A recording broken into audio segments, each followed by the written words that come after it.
Treasury bench থেকে আমাকে বলা হলো রাজাকার। আমি আমার সমস্ত শক্তি একত্রিত করে বলেছিলাম শুধুমাত্র হিন্দুস্তানের রাজাকারেরাই আমাকে রাজাকার বলতে পারে। আমি বলেছিলাম 1973 সন পর্যন্ত আমি বাংলাদেশের কোন রাজনৈতিক দলের নেতা এবং কর্মী ছিলাম না। আমি রাজাকার নই।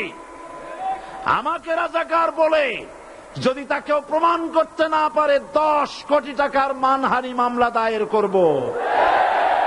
আমার এই বক্তব্য সারা দুনিয়া শুনেছে। পার্লামেন্টে আমার এই বক্তব্য রেকর্ড হয়ে আছে। সেদিন 3 শতাধিক পার্লামেন্ট মেম্বারের কেউ আমার চ্যালেঞ্জ গ্রহণ করেন নাই। 3 বছর পার হয়ে গেছে, আজ পর্যন্ত কেউ এই চ্যালেঞ্জের মোকাবেলা করে নাই।